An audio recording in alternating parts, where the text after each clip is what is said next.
Welcome to Bite at a Time Books, where we read you your favorite classics one bite at a time. My name is Bree Carlile, and I love to read and wanted to share my passion with listeners like you. You can sign up for our newsletter at biteatatimebooks.com. You'll also find our new t-shirts in the shop, including podcast shirts and quote shirts from your favorite classic novels. Be sure to follow my show on your favorite podcast platform so you get all the new episodes. We're part of the Bite at a Time Books Productions Network. If you'd also like to hear what inspired your favorite classic author to write their novels, and what was going on in the world at the time, check out the Bite at a Time Books Behind the Story podcast, wherever you listen to podcasts. Today we'll be continuing Les Miserables by Victor Hugo. Chapter 3. Babet, Guillaume, Claquesous, and Montparnasse. A quartet of ruffians. Claquesous, Guillaume, Babet, and Montparnasse governed the third lower floor of Paris from 1830 to 1835. Guillaume was a Hercules of no defined position. For his lair, he had the sewer of the Arche Marion. He was 6 feet high. His pectoral muscles were of marble, his biceps of brass, his breath was that of a cavern, his torso that of a colossus, his head that of a bird. One thought one beheld the Farnese Hercules clad in duck trousers and a cotton velvet waistcoat. Guillaume, built after this sculptural fashion, might have subdued monsters. He had found it more expeditious to be one. A low brow, large temples, less than 40 years of age, but with crow's feet, harsh, short hair, cheeks like a brush, a beard like that of a wild boar. The reader can see the man before him. His muscles called for work. His stupidity would have none of it. He was a great, idle force. He was an assassin through coolness. He was thought to be a Creole. He had probably somewhat to do with Marshal Brune, having been a porter in Avignon in 1815. After this stage, he had turned ruffian. The diaphaneity of Babet contrasted with the grossness of Guillaume. Babet was thin and learned. He was transparent but impenetrable. Daylight was visible through his bones, but nothing through his eyes. He declared that he was a chemist. He had been a jack of all trades. He had played in vaudeville at St. Mihiel. He was a man of purpose, a fine talker, who underlined his smiles and accentuated his gestures. His occupation consisted in selling, in the open air, plaster busts of portraits of the head of the state. In addition to this, he extracted teeth.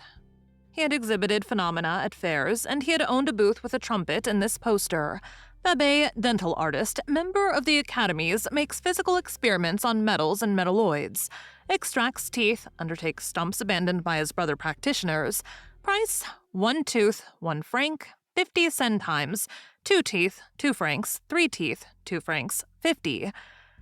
Take advantage of this opportunity.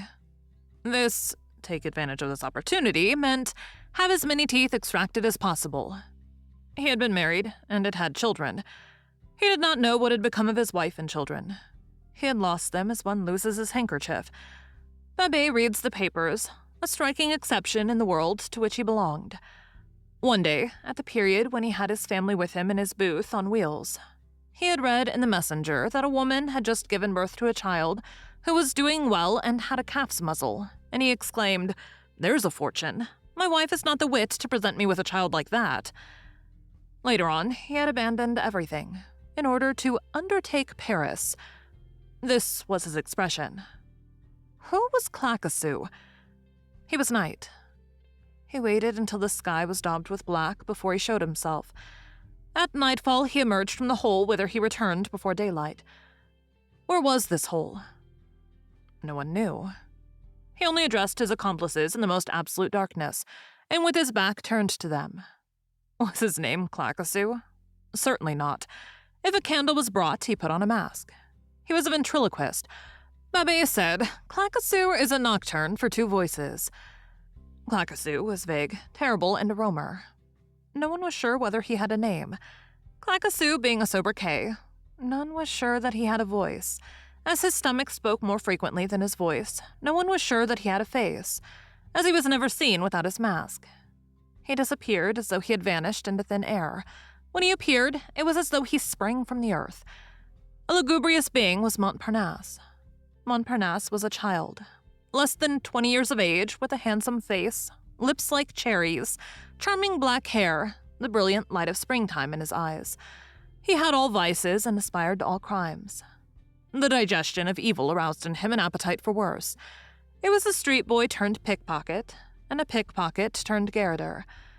He was genteel, effeminate, graceful, robust, sluggish, ferocious.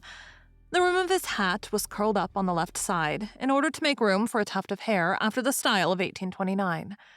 He lived by robbery with violence. His coat was of the best cut but threadbare. Montparnasse was a fashion plate in misery and given to the commission of murders.